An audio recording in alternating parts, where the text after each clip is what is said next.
안녕하세요. 오늘은 정말 중요한 이야기를 나누려고 합니다. 살아보니까 사람 보는 눈이 얼마나 중요한지 절실히 느끼게 되죠. 저희 동네 아파트에 사는 김 아주머니 이야기를 한번 들어보세요. 정말 친절하고 좋은 분이거든요. 그런데 몇 년 전에 새로 이사 온 이웃과 친하게 지내다가 큰 상처를 받으셨어요. 처음에는 그분이 너무 다정하고 말도 잘 들어주고 해서 금세 가까워졌대요. 하지만 시간이 지나면서 이상한 점들이 하나둘씩 보이기 시작했다고 하더라고요. 그때 김 아주머니가 하신 말씀이 지금도 기억나요. 아, 진짜 사람 보는 눈이 없었구나 싶더라. 처음에 좀 이상하다 싶었는데, 그냥 넘어갔는데, 그게 독이 됐네. 라고 하시면서 정말 후회를 많이 하시더라고요. 우리가 살아가면서 만나는 사람들이 참 많잖아요.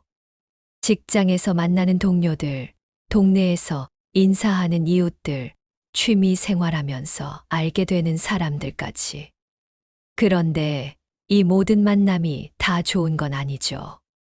어떤 만남은 우리 인생을 더 풍요롭게 해주기도 하지만 어떤 만남은 정말 큰 상처와 손해를 가져다 주기도 해요. 부처님께서도 이런 점을 정말 잘 아셨나 봐요. 불교 경전을 보면 사람을 구분하는 방법에 대해 정말 구체적으로 말씀해 주셨거든요. 특히 악연이 될 사람들의 특징을 미리 알아차리는 방법에 대해서도 자세히 설명해 주셨어요. 사실 이런 이야기를 나누는 게 조금 마음이 무겁기도 해요. 사람을 의심하고 경계하라고 하는 것 같아서 말이죠. 하지만 부처님께서 이런 가르침을 주신 이유는 우리를 더 현명하게 만들어서 진정으로 좋은 사람들과 더 깊고 의미 있는 관계를 맺을 수 있도록 도와주시려는 거예요. 요즘 세상을 보면 더욱 그런 것 같아요. 사람들이 겉으로는 친절하고 좋아 보이지만 속마음은 다른 경우가 정말 많잖아요. SNS만 봐도 그래요. 모든 사람이 행복해 보이고 성공한 것처럼 보이지만 실제로는 그렇지 않은 경우가 많죠. 그래서 오늘부터 며칠에 걸쳐서 부처님께서 알려주신 악연을 미리 알아채는 방법들을 차근차근 이야기해 보려고 해요.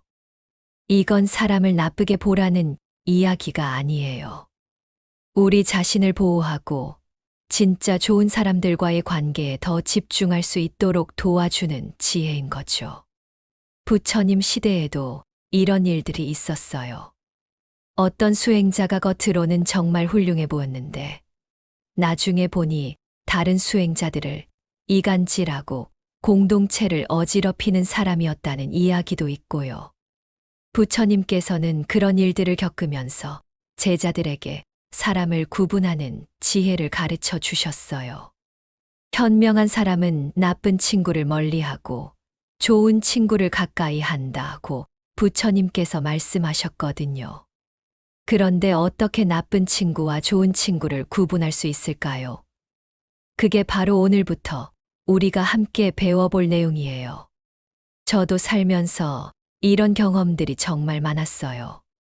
처음에는 좋은 사람인 줄 알았다가 나중에 실망한 적도 있고, 반대로 처음에는 별로라고 생각했는데 시간이 지나면서 정말 소중한 사람이라는 걸 알게 된 적도 있고요. 그런 경험들을 통해서 부처님 말씀이 얼마나 지혜로운지 깨닫게 됐어요. 오늘부터 우리가 나눌 이야기들은 어렵지 않아요. 일상생활에서 누구나 경험할 수 있는 상황들을 바탕으로 설명해 드릴 거거든요. 그리고 부처님의 가르침을 어려운 용어 없이 우리가 이해하기 쉽게 풀어서 말씀드릴게요. 중요한 건 이런 지혜를 배운다고 해서 사람들을 차갑게 대하거나 의심만 하라는 게 아니라는 거예요. 오히려 더 현명해져서 진짜 좋은 사람들과는 더 깊은 관계를 맺고 우리에게 해가 될 수 있는 사람들과는 적절한 거리를 유지하는 거죠. 요즘 들어 특히 이런 지혜가 필요하다고 느껴져요. 사람들이 예전보다 더 복잡해진 것 같기도 하고, 진심을 알기가 더 어려워진 것 같기도 하고요. 그래서 부처님의 이런 가르침들이 지금 우리에게 더욱 소중하게 느껴지는 것 같아요. 자, 그럼 이제 본격적으로 시작해 볼까요? 걱정하지 마세요. 하나씩 천천히 부담 없이 이야기해 나갈 거니까요. 그리고 이 모든 내용이 우리의 인생을 더 평화롭고 행복하게 만드는데 도움이 될 거예요. 다음 시간부터는 구체적으로 어떤 징조들을 주의 깊게 봐야 하는지, 부처님께서 어떤 가르침을 주셨는지 자세히 알아보겠습니다. 오늘은 이렇게 마음의 준비를 하는 시간이었다고 생각해 주세요. 오늘은 악연이라는 게 정확히 뭔지, 그리고 왜 우리가 이런 것들을 미리 알아채야 하는지에 대해 이야기해 보려고 해요. 사실 예전에는 이런 생각을 별로 안 했던 것 같아요. 그냥 사람은 다 좋은 거고 서로 도우며 살면 되는 거라고 생각했거든요. 물론 지금도 기본적으로는 그렇게 생각해요. 하지만 인생 경험이 쌓이다 보니까 아무래도 조금 더 현실적으로 생각하게 되더라고요. 부처님께서도 이런 점을 정말 잘 아셨던 것 같아요. 불교에서 말하는 악연이라는 건 단순히 나쁜 사람을 말하는 게 아니에요. 서로에게 해가 되는 관계, 한쪽 또는 양쪽 모두에게 고통을 가져다 주는 인연을 말하는 거죠. 이걸 물에 비유해서 생각해 보면 이해하기 쉬워요. 맑고 깨끗한 물이 있는데 거기에 흙탕물이 섞이면 전체가 다 탁해지잖아요. 우리 인생도 마찬가지예요. 좋은 사람들과의 관계는 우리 마음을 맑고 평화롭게 해주지만 악연에 해당하는 사람들과의 관계는 우리 마음을 흐리고 어지럽게 만들어요. 그런데 여기서 중요한 건 그 사람 자체가 나쁘다는 게 아니라는 거예요. 그냥 우리와는 잘 맞지 않는다는 뜻이거든요. 마치 몸에 좋은 음식이라고 해도 어떤 사람에게는 알레르기를 일으킬 수 있는 것처럼 말이에요. 저희 동네 박 할머니 이야기를 해보면요. 정말 마음씨 좋고 착한 분이거든요. 그런데 같은 동네에 사는 다른 분과는 왜 그런지 만날 때마다 티격태격하세요. 둘 다 나쁜 사람은 아닌데 그냥 서로 맞지 않는 거죠. 그런 관계를 억지로 유지하려고 하면 양쪽 다 스트레스만 받게 되는 거예요. 부처님 시대에도 이런 일이 있었어요. 데바다타라는 사람이 있었는데 이 사람은 부처님의 사촌이기도 했어요. 처음에는 부처님을 따라서 수행도 하고 그랬는데 시간이 지나면서 질투심과 경쟁심이 생겨서 결국 부처님을 해치려고까지 했어요. 부처님께서는 이런 상황을 겪으면서 제자들에게 말씀하셨어요. 현명한 사람은 누가 자신에게 도움이 되는 사람인지 해가 되는 사람인지를 잘 구분할 줄 안다. 그리고 나쁜 친구 한 명이 좋은 친구 10명보다 더 큰 해를 끼칠 수 있다. 고도하셨죠. 요즘 세상으로 치면 더 쉽게 이해할 수 있어요. 직장에서 일할 때도 그렇잖아요. 같은 부서에서 일하는 사람들 중에 누군가 계속 부정적이고 다른 사람들을 험담하고 그러면 전체 분위기가 안 좋아지죠. 그런 사람 한 명 때문에 다른 좋은 사람들까지 영향을 받게 되는 거예요. 그런데 이런 악연을 미리 알아채는 게 왜 중요한지 아세요? 첫 번째는 우리 자신을 보호하기 위해서예요. 나쁜 영향을 미치는 사람과 너무 가까이 지내다 보면 모르는 사이에 우리도 그 영향을 받게 되거든요. 부정적인 생각이 늘어나고 불평불만도 많아지고 심지어 다른 사람들에 대해서도 나쁜 감정을 갖게 될 수 있어요. 두 번째는 우리의 소중한 시간과 에너지를 보호하기 위해서예요. 인생이 길다고 해봤자 한정되어 있잖아요. 그 소중한 시간을 정말 의미 있는 사람들과 서로에게 도움이 되는 관계에 투자하는 게 훨씬 현명하죠. 세 번째는 정말 좋은 사람들과의 관계에 더 집중할 수 있기 때문이에요. 악연에 휘둘려서 스트레스 받고 있으면 정작 우리를 아끼고 사랑해 주는 사람들에게는 소홀해질 수 있거든요. 부처님께서 이런 비유를 해주셨어요. 독사가 있는 숲에서는 아무리 아름다운 꽃이 피어 있어도 그 향기를 제대로 맡을 수 없다. 악연에 해당하는 사람들과 관계를 유지하고 있으면 우리 인생의 다른 좋은 것들도 제대로 누리기 어렵다는 뜻이에요. 그런데 여기서 오해하면 안 되는 게 있어요. 이런 이야기를 한다고 해서 사람들을 차갑게 대하거나 처음부터 의심의 눈으로 보라는 게 아니에요. 부처님께서도 자비로운 마음을 가지되 지혜롭게 행동하라고 하셨거든요. 바람을 한번 생각해 보세요. 시원한 바람은 우리를 상쾌하게 해주지만 태풍은 모든 걸 망가뜨리잖아요. 둘 다 바람이지만 우리에게 미치는 영향은 완전히 달라요. 사람도 마찬가지예요. 어떤 사람은 우리 인생에 시원한 바람처럼 좋은 영향을 주지만 어떤 사람은 태풍처럼 모든 걸 어지럽힐 수 있어요. 계절도 그래요. 봄바람은 새싹을 돋게 하지만 겨울 찬바람은 나무잎을 떨어뜨리죠. 사람과의 만남도 때가 있어요. 어떤 시기에는 도움이 되는 사람이었는데 상황이 바뀌면서 서로에게 해가 되는 관계로 변하기도 해요. 이런 자연의 이치를 이해하고 나면 사람과의 관계도 좀 더 자연스럽게 받아들일 수 있어요. 모든 만남이 영원할 필요도 없고 모든 사람과 친하게 지낼 필요도 없다는 걸 알게 되죠. 부처님께서는 지혜로운 사람은 독을 피하듯이 악한 친구를 피한다고 말씀하셨어요. 하지만 동시에 모든 중생을 자비로 대하되 현명하게 거리를 조절하라 고도하셨죠. 이게 정말 중요한 균형인 것 같아요. 우리가 앞으로 배울 내용들은 바로 이런 지혜로운 거리 조절을 위한 거예요.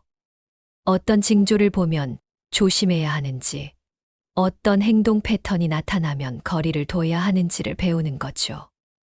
이런 지혜를 갖추고 나면 인간관계에서 받는 스트레스가 많이 줄어들어요.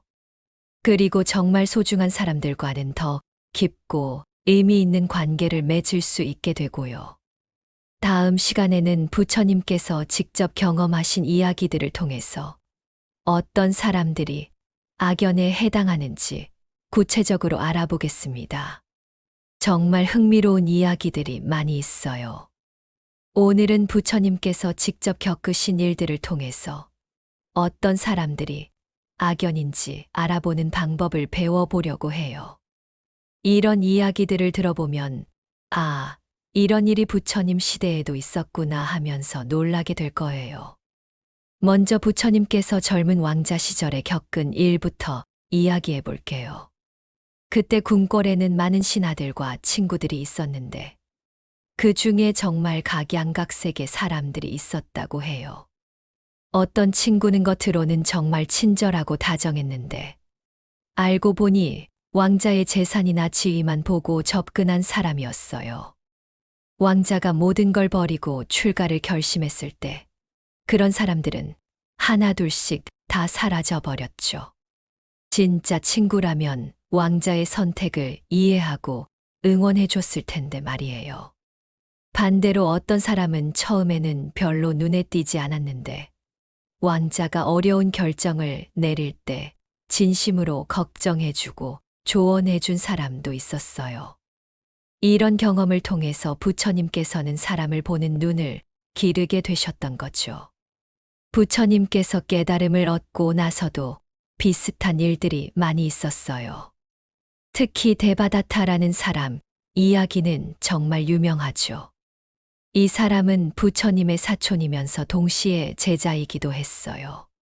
처음에 데바다타가 부처님께 와서 저도 출가해서 수행하고 싶습니다. 라고 했을 때 부처님께서는 흔쾌히 받아들여 주셨어요. 하지만 시간이 지나면서 이상한 징조들이 하나둘씩 나타나기 시작했어요. 첫 번째 징조는 바로 질투심이었어요. 다른 제자들이 부처님께 칭찬을 받거나 사람들의 존경을 받으면 대바다타는 속으로 불편해했어요. 겉으로는 축하한다고 하면서도 눈빛이나 표정에서 시기하는 기색이 역력했다고 해요. 두 번째 징조는 계속해서 자신을 다른 사람과 비교하는 거였어요.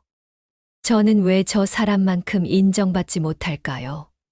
제가 더 열심히 하는데 왜 저 사람이 더 주목받죠? 이런 식으로 항상 불평불만이 많았어요. 세 번째 징조는 뒤에서 다른 제자들을 험담하는 거였어요.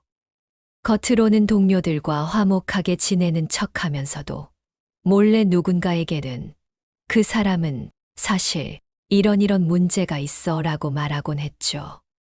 부처님께서는 이런 징조들을 보시면서도 처음에는 참고 기다려 보셨어요. 혹시 대바다타가 마음을 고쳐먹고 진정한 수행자가 될 수도 있다고 생각하셨거든요. 하지만 시간이 갈수록 상황은 더 악화됐어요. 결국 대바다타는 부처님을 제거하고 자신이 교단의 지도자가 되려고 계획까지 세웠어요. 심지어 부처님을 해치려고 코끼리를 풀어놓기까지 했죠. 이쯤 되면 정말 위험한 악연이 된 거예요.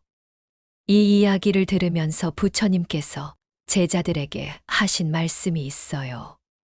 처음에는 작은 징조들이 나타난다. 그때 알아차리지 못하면 나중에는 큰 화를 당할 수 있다. 정말 지혜로운 말씀이죠. 또 다른 이야기도 있어요. 어떤 마을에 부처님께서 설법을 하러 가셨는데 그 마을에 아주 인기 많은 젊은이가 있었어요. 사람들은 모두 그 젊은이를 좋아했고 처음에 부처님을 만났을 때도 정말 예의 바르고 겸손했어요. 하지만 며칠 지켜보시니까 이상한 점들이 보였어요. 이 젊은이는 항상 자신이 주목받을 수 있는 상황만 좋아했어요. 다른 사람이 칭찬받거나 관심을 받으면 은근히 그 상황을 자신 쪽으로 돌리려고 했죠. 그리고 사람들과 대화할 때도 상대방 이야기는 잘 안 들으면서 자기 자랑만 계속했어요. 겉으로는 다른 사람들을 챙기는 척했지만 실제로는 자기 이익만 생각하는 모습도 보였고요. 부처님께서는 이런 모습을 보시고 마을 사람들에게 조용히 말씀하셨어요. 꽃이 아무리 아름다워도 향기가 나쁘면 사람들이 가까이 하지 않는다. 사람도 겉모습은 좋아 보여도 마음이 바르지 않으면 결국 문제가 생긴다. 과연 그 예언대로 됐어요. 시간이 지나면서 그 젊은이의 진짜 모습이 드러나기 시작했고 사람들은 하나둘씩 그를 멀리하기 시작했죠. 부처님 시대의 또 다른 이야기예요. 어떤 부자 상인이 부처님께 와서 저는 많은 사람들과 사업을 하는데 누가 믿을 만한 사람인지 어떻게 알 수 있을까요? 라고 물었어요. 부처님께서는 이렇게 답하셨어요. 첫 만남에서는 그 사람이 어떤 말을 하는지 들어보라. 두 번째 만남에서는 그 사람이 어떤 행동을 하는지 보라. 세 번째 만남에서는 그 사람이 어려운 상황에서 어떻게 반응하는지 살펴보라. 그러면 그 사람의 진짜 모습을 알 수 있을 것이다. 정말 실용적인 조언이죠. 그 상인은 이 방법을 사용해서 정말 믿을 만한 사업 파트너들을 찾을 수 있었다고 해요. 이런 이야기들을 보면 부처님 시대나 지금이나 사람 사는 건 비슷하다는 생각이 들어요.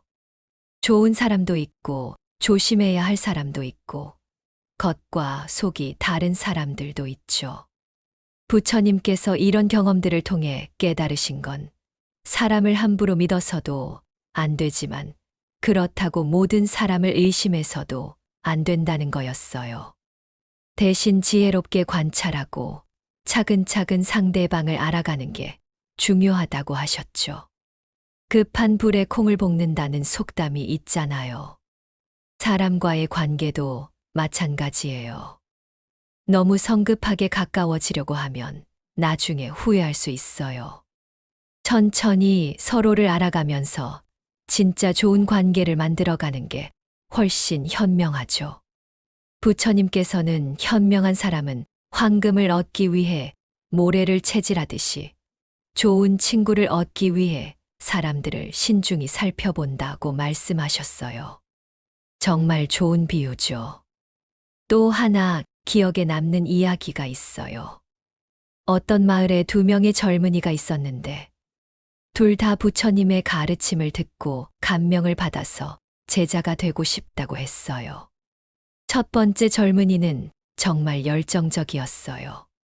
저는 당장 모든 걸 버리고 따르겠습니다 하면서 큰 소리로 다짐했죠.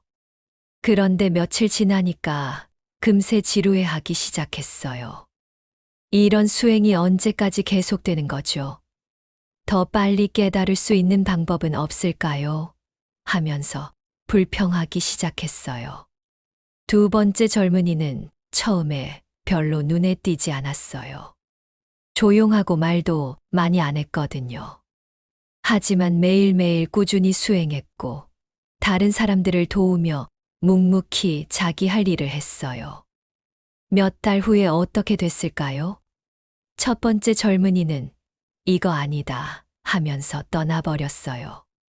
하지만 두 번째 젊은이는 계속 남아서 정말 훌륭한 수행자가 됐죠. 부처님께서는 이런 일을 겪으면서 처음의 열정보다는 꾸준함이 더 중요하다. 큰 소리치는 사람보다는 묵묵히 행동하는 사람을 더 믿을 만하다고 말씀하셨어요. 이런 이야기들에서 우리가 배울 수 있는 건 사람의 진짜 모습은 시간이 지나야 보인다는 거예요. 처음 몇 번 만났을 때의 인상만으로 판단하면 안 되죠. 특히 부처님께서 강조하신 건 이런 거였어요. 말과 행동이 다른 사람을 조심하라. 처음에는 좋게 보여도 시간이 지나면서 본성이 드러난다. 그리고 자신의 이익만 생각하는 사람, 다른 사람을 이용하려고 하는 사람, 뒤에서 남을 헐뜯는 사람들은 결국 자신도 망하게 된다 고도 하셨어요. 이런 지혜로운 말씀들이 지금 우리에게도 정말 도움이 되죠. 사람 보는 눈을 기르는데 이보다 더 좋은 가르침이 어디 있을까 싶어요. 다음 시간에는 이런 부처님의 가르침을 바탕으로 우리가 일상에서 어떻게 사람들을 관찰하고 악연을 미리 알아챌 수 있는지 구체적인 방법을 배워보겠습니다. 오늘은 조금 다른 이야기를 해보려고 해요. 다른 사람을 관찰하기 전에 먼저 우리 자신의 마음부터 들여다보는 시간을 가져보죠. 사실 악연을 제대로 알아보려면 우리 마음이 먼저 맑아야 해요. 마음이 흐리면 좋은 사람도 나쁘게 보일 수 있고 나쁜 사람도 좋게 보일 수 있거든요. 차 한 잔 마시면서 천천히 생각해 보세요. 지금까지 우리가 만났던 사람들 중에서 처음에는 좋았는데 나중에 실망했던 경우가 있나요? 반대로 처음에는 별로였는데 나중에 정말 좋은 사람이라는 걸 알게 된 경우도 있을 거예요. 왜 그런 일이 생길까요? 대부분은 우리가 그 당시에 어떤 마음 상태였는지와 관련이 있어요. 예를 들어서 우리가 외롭거나 심심할 때는 누군가 관심을 보여주면 금세 좋은 사람이라고 생각하게 되죠. 하지만 시간이 지나고 마음이 안정되고 나면 그 사람의 진짜 의도를 더 객관적으로 볼 수 있게 되어요. 반대로 우리가 스트레스를 많이 받고 있을 때는 정말 좋은 의도로 다가오는 사람도 부담스럽거나 귀찮게 느껴질 수 있어요. 부처님께서도 이런 점을 잘 아셨나 봐요. 맑은 물에는 달이 그대로 비치지만 흐린 물에는 달도 흐리게 보인다고 말씀하셨거든요. 우리 마음이 바로 그 물과 같은 거죠. 그럼 어떻게 우리 마음을 맑게 할 수 있을까요? 어려운 수행법이나 복잡한 명상을 하라는 게 아니에요. 일상에서 할 수 있는 간단한 방법들이 있어요. 첫 번째는 잠깐 멈춰서 숨을 깊게 쉬어보는 거예요. 누군가를 처음 만났을 때 바로 판단하지 말고 한 번 숨을 고르면서 이 사람에 대해 내가 지금 어떤 느낌을 받고 있지? 하고 스스로에게 물어보는 거죠. 두 번째는 우리가 지금 어떤 상황인지 생각해 보는 거예요. 피곤하거나 스트레스 받을 때는 모든 걸 부정적으로 보기 쉬워요. 아, 내가 지금 좀 예민한 상태구나 하고 인정하면 좀 더 공정하게 사람을 볼 수 있어요. 세 번째는 너무 성급하게 결론 내리지 않는 거예요. 첫 만남에서 받은 인상이 아무리 강해도 좀 더 지켜봐야겠다 하는 마음가짐을 갖는 거죠. 저도 이런 경험이 있었어요. 몇 년 전에 새로 이사한 동네에서 만난 이웃분이 있었는데 처음에는 정말 친절하고 좋은 분이라고 생각했거든요. 그런데 나중에 생각해 보니까 그때 제가 새로운 환경에 적응하려고 애쓰고 있어서 누구든지 친절하게 해주면 좋게 봤던 것 같아요. 시간이 지나면서 그분의 다른 모습들도 보게 되더라고요. 나쁜 분은 아니었지만 제가 처음에 생각했던 것만큼 특별히 좋은 분도 아니었어요. 그냥 평범한 이웃이었던 거죠. 만약 그때 제가 제 마음 상태를 좀 더 객관적으로 봤다면 처음부터 너무 큰 기대를 하지 않았을 거예요. 그러면 나중에 실망할 일도 없었을 테고요. 부처님께서는 이런 걸 정념이라고 하셨어요. 지금 이 순간 내 마음이 어떤 상태인지 아는 거죠. 화가 나 있는지, 기쁜지, 걱정이 많은지, 편안한지를 아는 거예요. 이게 왜 중요하냐면 우리 마음 상태에 따라서 같은 사람도 다르게 보이거든요. 우리가 화가 나 있을 때는 상대방의 작은 실수도 크게 보이고, 우리가 기분 좋을 때는 상대방의 단점도 그냥 넘어가게 되죠. 그래서 누군가에 대해 중요한 판단을 내려야 할 때는 먼저 내가 지금 어떤 마음 상태지 하고 체크해 보는 게 좋아요. 또 하나 도움이 되는 방법은 그 사람에 대해 생각할 때 감정보다는 사실에 집중해 보는 거예요. 저 사람이 싫다, 저 사람이 좋다 보다는 저 사람은 이런 행동을 했다, 이런 말을 했다 하는 식으로 구체적으로 생각해 보는 거죠. 예를 들어서 저 사람이 이기적이야 라고 생각하는 대신에 저 사람은 회식 때 항상 자기 이야기만 했고 다른 사람이 힘들어할 때 도와주지 않았다. 이런 식으로 구체적인 행동들을 떠올려 보는 거예요. 그러면 우리 감정에 휘둘리지 않고 좀 더 객관적으로 그 사람을 볼 수 있어요. 부처님께서 제자들에게 하신 말씀이 있어요. 성급한 판단은 독과 같다. 천천히 신중하게 생각하는 사람이 지혜로운 사람이다. 맞는 말씀인 것 같아요. 우리가 누군가에 대해 이 사람은 악연이야 라고 결론 내리기 전에 충분히 관찰하고 생각해 보는 시간이 필요해요. 그런데 여기서 조심해야 할 게 있어요. 너무 의심만 하면서 살면 안 된다는 거예요. 의심도 하나의 감정이거든요. 의심에 사로잡히면 좋은 사람도 나쁘게 보일 수 있어요. 대신 조심스럽게 관찰한다 정도의 마음가짐이 좋아요. 상대방을 미리 나쁘다고 단정하지도 않고 그렇다고 맹목적으로 믿지도 않는 거죠. 이런 균형 잡힌 마음 상태를 유지하려면 연습이 필요해요. 하루에 한 번씩이라도 잠깐 시간을 내서 오늘 내 마음은 어땠지 하고 돌아보는 거예요. 화난 일이 있었다면 왜 화가 났는지, 기쁜 일이 있었다면 뭐가 좋았는지, 걱정이 있다면 뭘 걱정하고 있는지 생각해 보는 거죠. 이런 습관이 쌓이면 점점 우리 마음을 더 잘 알게 되고, 그러면 다른 사람들도 더 정확하게 볼 수 있게 되어요. 완벽할 필요는 없어요.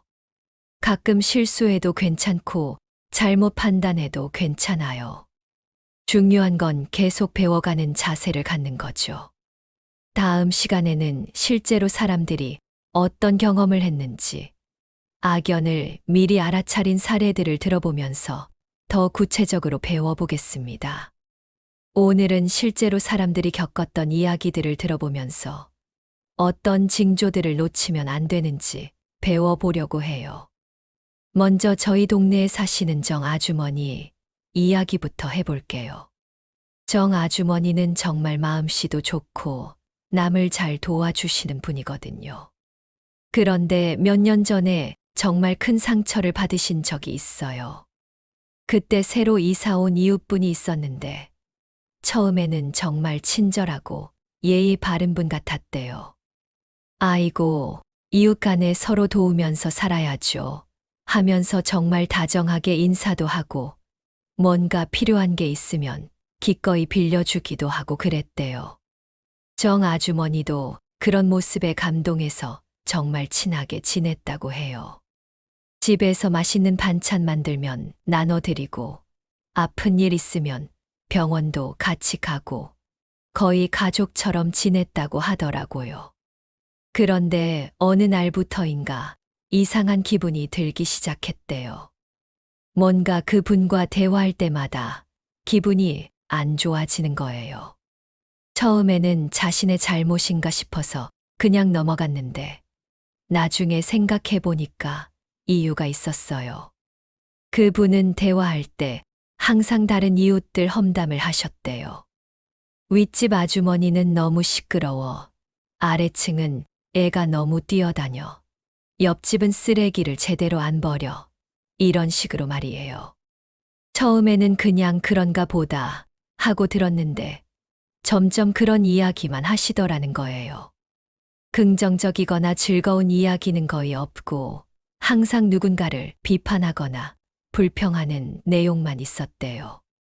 그리고 또 이상했던 건 정 아주머니가 다른 사람들과 친하게 지내는 걸 별로 좋아하지 않으셨대요. 다른 이웃과 인사를 나누거나 대화를 하면 그 사람 별로 안 좋던데 하면서 은근히 견제를 하셨다고 해요. 결정적이었던 건 어느 날 정 아주머니가 아파서 며칠 집에 못 나왔을 때였어요. 그분이 문자를 보내셨는데 괜찮으세요? 라고 안부를 묻는 게 아니라 혹시 다른 사람들이 저 뒷담화하는 거 들으셨어요? 라고 물어보셨대요. 그때 정 아주머니가 깨달으신 거죠. 이분은 정말 친해지고 싶어서 접근한 게 아니라 동네 소식을 듣고 싶어서 접근했구나 하는 걸요. 그 뒤로 조금씩 거리를 두기 시작했는데 그분도 금세 눈치채고는 다른 이웃에게로 관심을 옮기더라고 해요. 정 아주머니한테는 인사도 대충 하고 예전처럼 친근하게 대하지 않았대요. 정 아주머니가 나중에 하신 말씀이 처음에 험담하는 걸 들었을 때 그냥 넘어가지 말고 좀 더 주의 깊게 봤어야 했는데 하시더라고요. 이 이야기에서 배울 수 있는 징조가 몇 가지 있어요.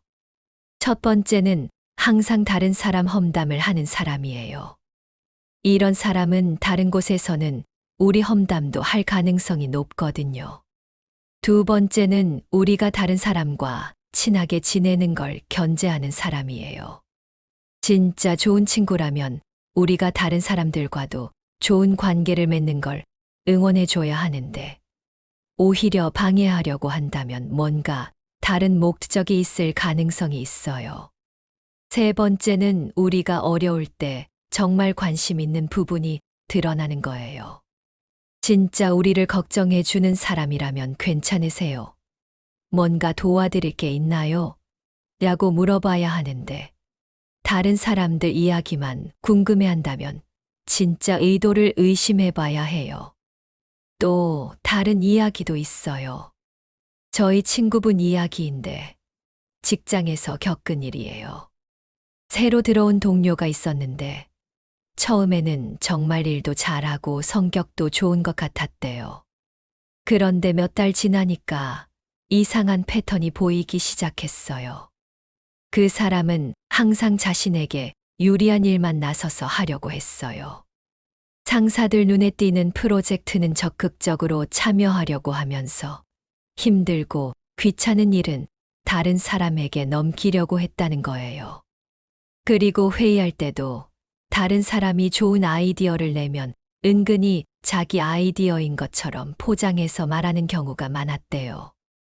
아, 저도 비슷한 생각을 했었는데 하면서 슬쩍 자기 공로로 만들어버리는 거죠. 처음에는 다른 동료들도 그럴 수도 있지 하고 넘어갔는데 이런 일이 계속 반복되니까 점점 신뢰가 떨어지기 시작했어요. 결정적이었던 건 어떤 프로젝트에서 문제가 생겼을 때였어요. 그 사람은 책임을 다른 팀원에게 떠넘기려고 했고 심지어 거짓말까지 했대요. 그때서야 모든 사람들이 그 사람의 진짜 모습을 알게 된 거죠. 이런 경우에서 볼 수 있는 징조는 뭘까요? 첫 번째는 이익이 되는 일에만 적극적이고 손해보는 일은 피하려고 하는 패턴이에요. 두 번째는 다른 사람의 공을 가로채려고 하는 행동이에요. 이런 사람은 결국 자신의 이익만 생각하는 사람이거든요. 세 번째는 문제가 생겼을 때 책임을 회피하려고 하는 모습이에요. 좋은 사람이라면 자신의 잘못을 인정하고 같이 해결 방안을 찾으려고 할 텐데 악연에 해당하는 사람들은 책임부터 피하려고 해요. 이런 이야기들을 들어보면 악연인 사람들에게는 공통점이 있다는 걸 알 수 있어요. 대부분 자기 이익만 생각하고 다른 사람을 이용하려고 하고 문제가 생기면 책임을 회피하려고 하죠. 하지만 이런 특징들이 처음부터 명확하게 드러나는 건 아니에요. 시간이 지나면서 서서히 나타나는 경우가 많아요. 그래서 처음 만났을 때의 인상만으로 판단하면 안 되고 충분한 시간을 두고 관찰해야 하는 거죠. 다음 시간에는 이런 징조들을 더 자세히 살펴보고 어떤 상황에서 어떤 점을 주의해서 봐야 하는지 배워보겠습니다. 오늘은 더 다양한 상황에서 일어난 이야기들을 들어보면서 악연의 징조를 놓치지 않는 방법을 배워보려고 해요. 먼저 가족 관계에서 일어난 일부터 이야기해 볼게요. 저희 사촌 형님 이야기인데 몇 년 전에 정말 어려운 상황을 겪으셨어요. 형님께는 오랫동안 연락하지 않았던 친구가 있었는데 어느 날 갑자기 연락이 왔대요. 야, 너무 오랜만이다. 요즘 어떻게 지내? 하면서 정말 반갑게 인사하더라고 해요. 형님도 어릴 때 친했던 친구라서 반가우셨대요. 만나서 술도 한잔하고 옛날 이야기도 나누고 정말 즐거운 시간을 보냈다고 하더라고요. 그 친구가 앞으로 자주 만나자고 했을 때 형님도 기분 좋게 그러자고 하셨어요. 몇 번 더 만나면서 점점 가까워졌는데 그 친구가 조금씩 이상한 얘기를 하기 시작했어요. 처음에는 요즘 경기가 안 좋아서 사업이 힘들다는 식으로 넌지시 말하더니 나중에는 잠깐 돈 좀 빌려줄 수 있어? 라고 직접적으로 부탁하더라는 거예요. 형님은 어릴 때 친구니까 도와줘야겠다는 생각으로 돈을 빌려주셨어요. 그런데 약속한 날에 돈을 갚지 않더라고요. 미안하다, 조금만 더 기다려달라고 하면서 계속 미루더라는 거예요. 그러면서도 또 다른 부탁을 하기 시작했어요. 내가 아는 사람 중에 괜찮은 사업 기회가 있는데 너도 같이 해보지 않을래? 하면서 투자하라고 권유하더라고 해요. 그때서야 형님이 뭔가 이상하다는 걸 느끼셨대요. 진짜 친구라면 빌린 돈도 안 갚으면서 또 다른 부탁을 할까 하는 의문이 드셨던 거죠.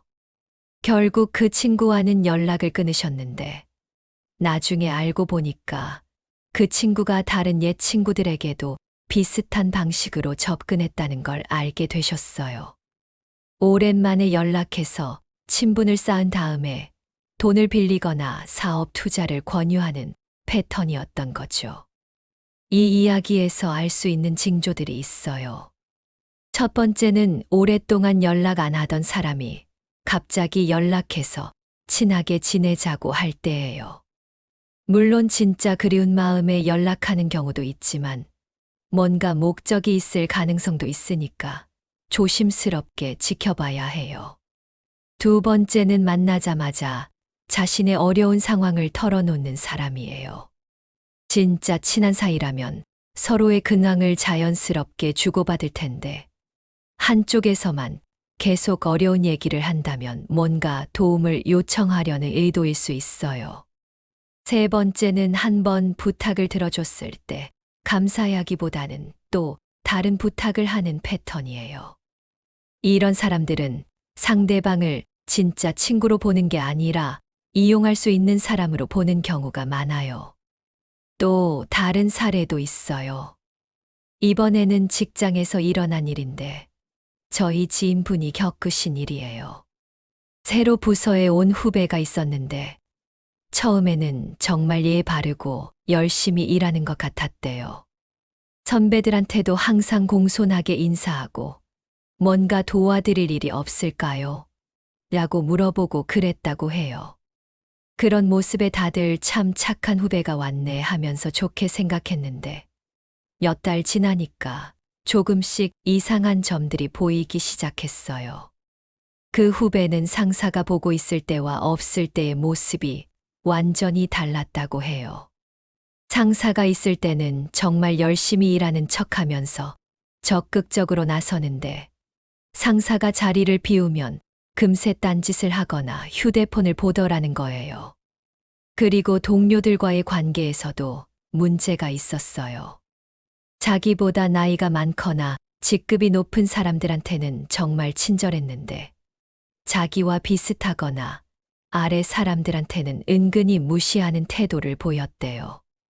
특히 청소하시는 아주머니나 경비 아저씨한테는 인사도 제대로 안 하고 마치 안 보이는 사람처럼 대했다고 해요.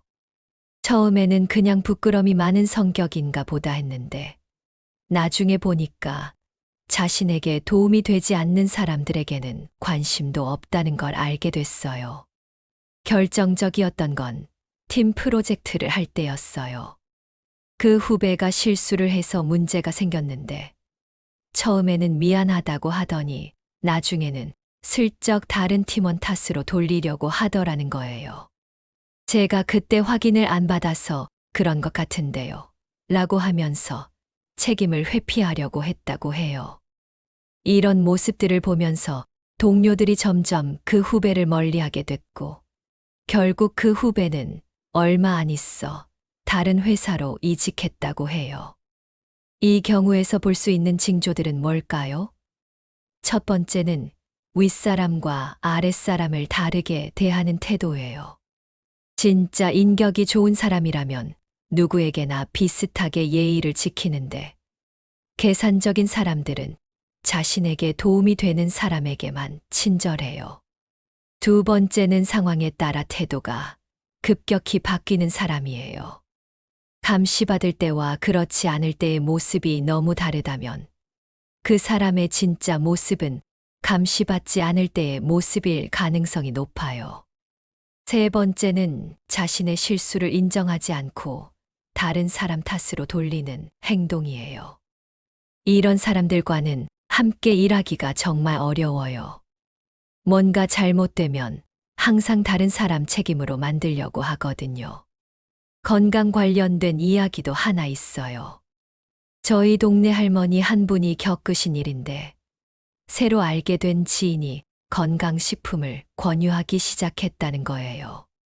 처음에는 정말 할머니 건강을 걱정하는 것처럼 보였대요.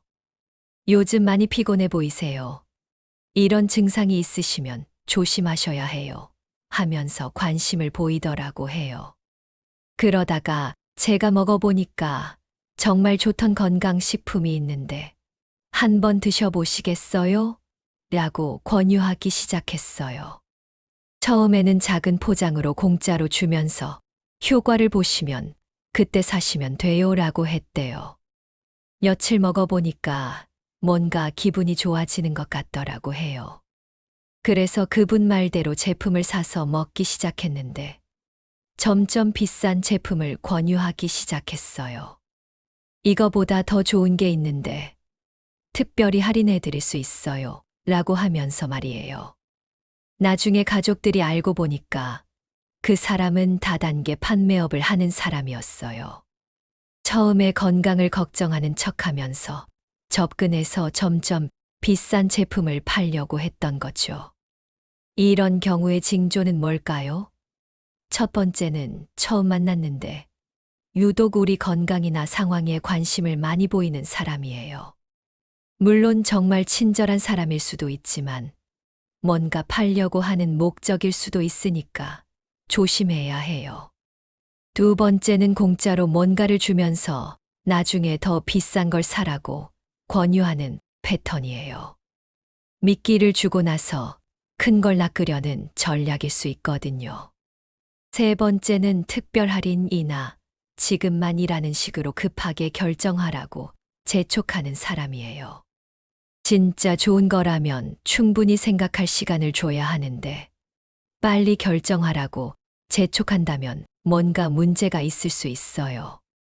이런 여러 사례들을 보면서 깨닫게 되는 건 악연에 해당하는 사람들은 대부분 처음에는 정말 좋은 사람처럼 보인다는 거예요. 아니, 오히려 일반적인 좋은 사람보다 더 친절하고 적극적으로 다가올 수도 있어요. 그래서 더 조심해야 하는 거죠.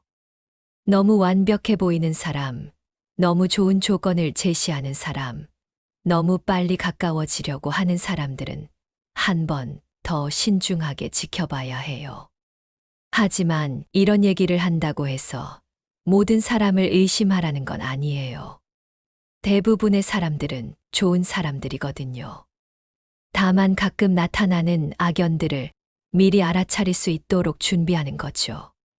다음 시간에는 이런 징조들을 일상생활에서 어떻게 적용할 수 있는지 구체적인 방법들을 배워보겠습니다. 오늘은 우리가 일상생활에서 부담 없이 할 수 있는 방법들을 배워보려고 해요. 복잡하거나 어려운 건 아니고 그냥 평소에 조금만 신경 쓰면 되는 간단한 것들이에요. 첫 번째 방법은 3번 만나기 법칙이에요.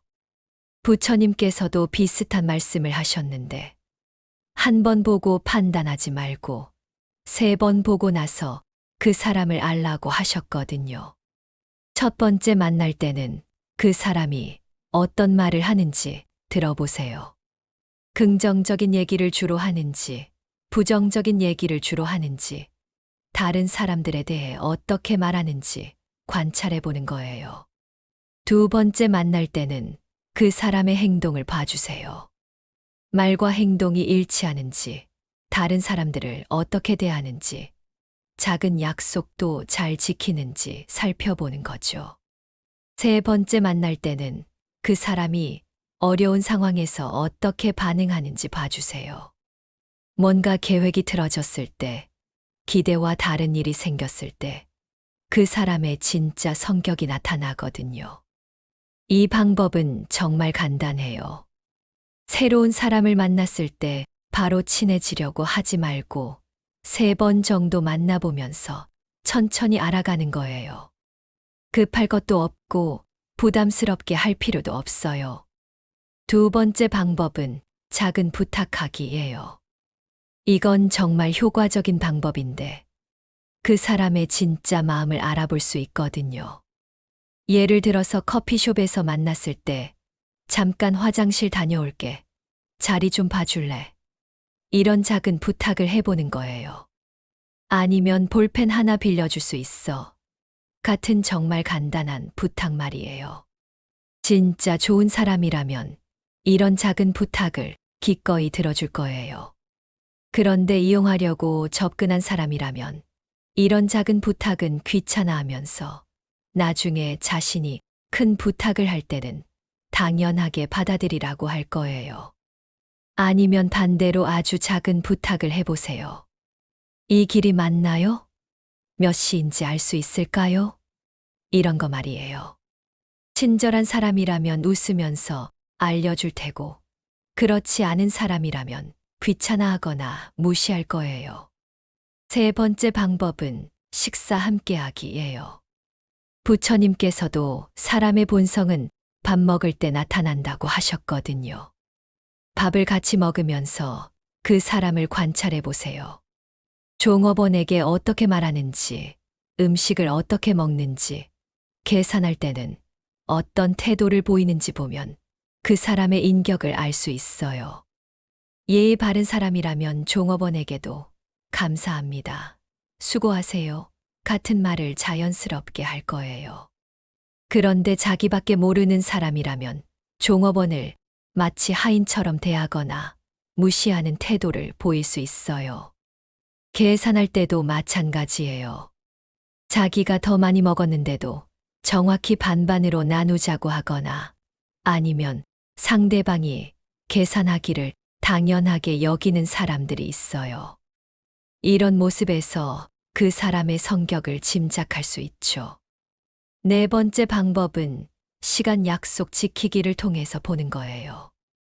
이건 정말 간단한 방법인데 그 사람이 약속 시간을 어떻게 지키는지 보는 거예요. 처음 한두 번은 늦을 수도 있어요.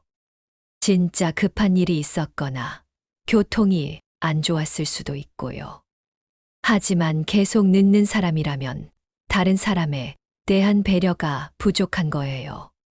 특히 늦었을 때 어떤 태도를 보이는지가 중요해요. 진심으로 미안해하면서 이유를 설명하는 사람이 있는 반면에 당연하다는 듯이 행동하거나 오히려 변명만 늘어놓는 사람들도 있거든요. 다섯 번째 방법은 같은 이야기 반복하기예요. 며칠 간격을 두고 같은 질문을 해보거나 비슷한 상황에서 그 사람이 어떻게 반응하는지 보는 거예요. 진실한 사람이라면 언제 물어봐도 비슷한 대답을 할 거예요. 그런데 거짓말을 하거나 꾸며서 말하는 사람이라면 말이 자꾸 바뀔 수 있어요. 예를 들어서 주말에 뭐 하셨어요? 라고 물어봤을 때 처음에는 친구 만났다고 했는데 나중에 물어보니까 집에서 쉬었다고 한다면 뭔가 이상하죠. 물론 기억을 잘못할 수도 있지만 이런 일이 자주 반복된다면 주의해 봐야 해요. 여섯 번째는 다른 사람들 반응 살피기예요. 그 사람 주변에 있는 다른 사람들이 어떤 반응을 보이는지 관찰해 보는 거예요. 만약에 그 사람이 정말 좋은 사람이라면 주변 사람들도 자연스럽게 편안해 할 거예요. 웃음소리도 많이 들리고 대화 분위기도 좋을 거고요. 하지만 문제가 있는 사람이라면 주변 사람들이 어딘가 어색해하거나 긴장하는 모습을 보일 수 있어요. 특히 그 사람이 자리를 뜨고 나서 분위기가 갑자기 편해진다면 뭔가 문제가 있을 가능성이 높아요. 일곱 번째는 감정 변화 관찰하기예요. 우리가 그 사람과 만나고 나서 기분이 어떤지 체크해 보는 거예요. 좋은 사람과 만나고 나면 기분이 좋아지거나 최소한 편안해져야 해요. 그런데 만나고 나서 계속 기분이 안 좋아지거나 스트레스를 받는다면 그 이유를 생각해 봐야 해요. 왜 저 사람을 만나고 나면 기분이 안 좋아질까? 뭔가 불편한 느낌이 드는 이유가 뭘까? 이런 걸 곰곰이 생각해 보면 그 사람의 어떤 면이 우리에게 부정적인 영향을 주는지 알 수 있어요. 여덟 번째는 혼자 있을 때와 함께 있을 때 비교하기예요. 그 사람이 혼자 있을 때와 다른 사람들과 함께 있을 때의 모습이 많이 다른지 봐주세요. 진짜 좋은 사람이라면 누가 보든 안 보든 비슷한 모습을 보일 거예요.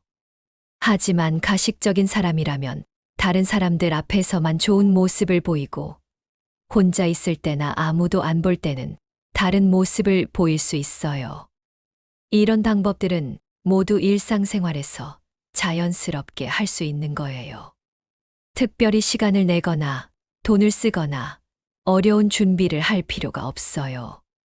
그냥 평소보다 조금 더 관찰하는 마음으로 사람들을 만나면 되는 거죠.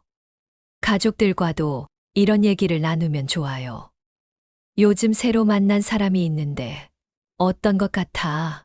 하면서 다른 사람의 의견도 들어보는 거예요. 객관적인 시각에서 조언해 줄 수 있거든요. 중요한 건 이런 방법들을 사용한다고 해서 사람들을 차갑게 대하거나 의심의 눈으로만 보면 안 된다는 거예요. 그냥 조금 더 현명하게, 신중하게 사람들을 알아가는 거라고 생각하면 돼요. 다음 시간에는 이런 방법들을 가족이나 주변 사람들과의 관계에서 어떻게 활용할 수 있는지 이야기해 보겠습니다. 오늘은 조금 다른 관점에서 이야기해 보려고 해요. 가족이나 오래된 친구들, 그리고 직장 동료들과의 관계에서는 어떻게 악연의 징조를 알아차릴 수 있는지 말이에요. 사실 이미 잘 아는 사람들의 경우에는 처음 만나는 사람보다 더 복잡할 수 있어요. 오래 알고 지낸 사이라서 원래 저런 사람이야 라고 넘어가기 쉽거든요. 하지만 때로는 그런 관계에서도 변화가 생길 수 있어요. 먼저 성인 자녀와의 관계부터 이야기해 볼게요. 자녀들이 커서 결혼하고 독립하면서 관계가 달라지는 경우가 많잖아요. 저희 이웃에 사시는 김 아주머니 이야기인데 아들이 결혼한 후부터 뭔가 이상해졌다고 하시더라고요. 전에는 자주 안부도 묻고 집에도 가끔 오고 그랬는데 결혼 후에는 연락도 뜸해지고 만나도 어색해졌다는 거예요. 처음에는 새 가정을 꾸리느라 바쁘겠지 하고 이해하려고 하셨대요. 하지만 시간이 지나면서 보니까 아들이 연락할 때는 항상 뭔가 부탁할 일이 있을 때만이더라는 거예요. 엄마, 요즘 어떻게 지내세요?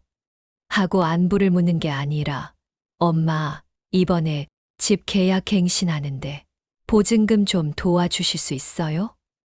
이런 식으로만 연락이 오더라고 해요. 그리고 김 아주머니가 뭔가 어려운 일이 있어서 아들에게 말하면 요즘 너무 바빠서요. 처가 쪽에도 신경 써야 해서요. 이런 식으로 대충 넘어가더라는 거예요.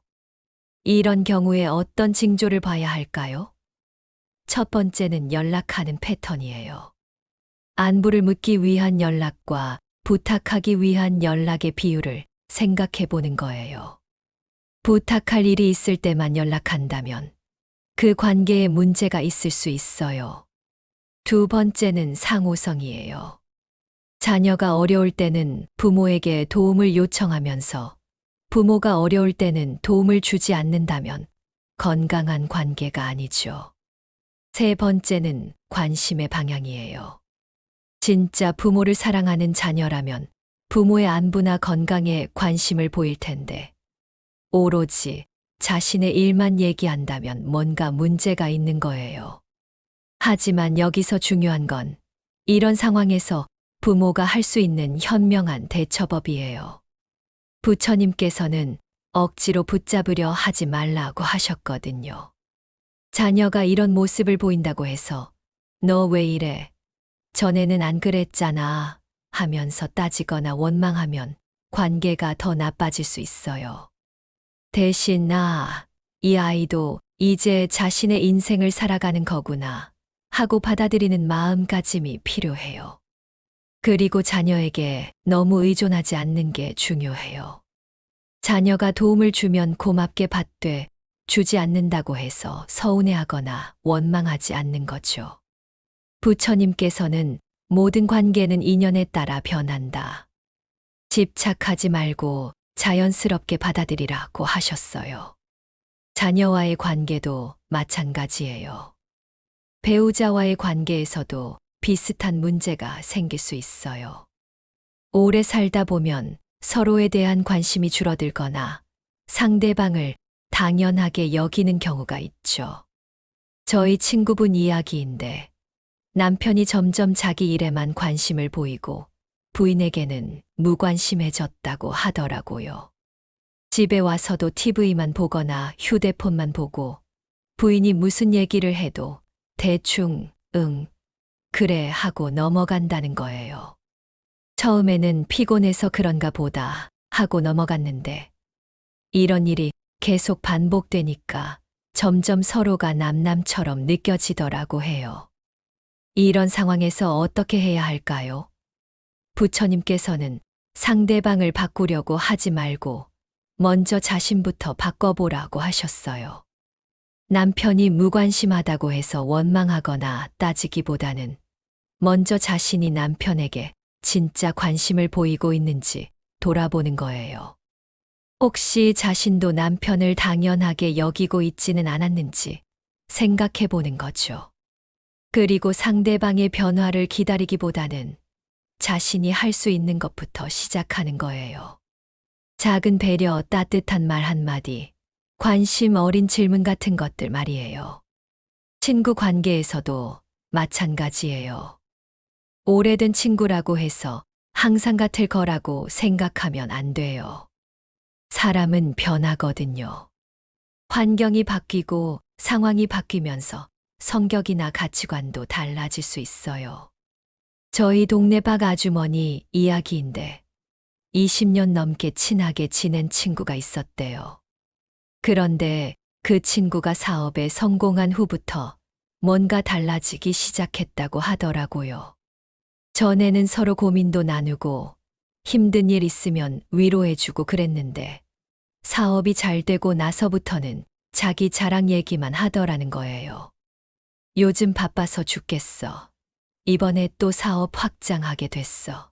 이런 식으로요. 그리고 박 아주머니가 어려운 얘기를 하면 에이, 그 정도는 어려운 게 아니야.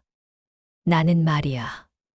하면서 자기 얘기로 돌려버리더라고 해요. 처음에는 성공해서 기분이 좋은가 보다 하고 이해하려고 했는데 시간이 지날수록 만날 때마다 기분이 안 좋아지더라는 거예요. 이런 경우에는 어떻게 해야 할까요? 부처님께서는 변한 사람을 원래대로 되돌리려고 하지 말라고 하셨어요. 사람이 변했다면 그럴 이유가 있는 거고, 억지로 예전처럼 만들려고 하면 서로만 힘들어져요. 대신 이 친구도 이제 다른 인생을 살고 있구나 하고 받아들이는 거예요. 그리고 서로에게 맞는 새로운 관계의 형태를 찾아가는 거죠. 예를 들어서 깊은 얘기는 나누지 않더라도 가끔 안부 정도는 물어볼 수 있잖아요. 아니면 큰 기대 없이 가벼운 만남 정도로만 지내는 것도 방법이고요. 직장에서의 관계도 비슷해요. 같은 부서에서 오래 일한 동료라고 해도 승진이나 부서, 이동 같은 변화가 생기면 관계가 달라질 수 있어요.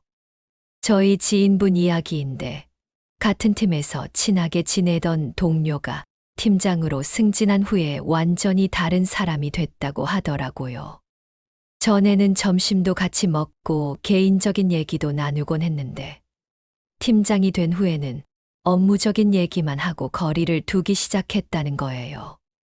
처음에는 직책 때문에 어쩔 수 없나 보다 하고 이해했는데 점점 그 동료가 다른 팀원들에게 권위적으로 대하고 예전에 함께 했던 실수들까지 문제 삼기 시작하더라는 거예요.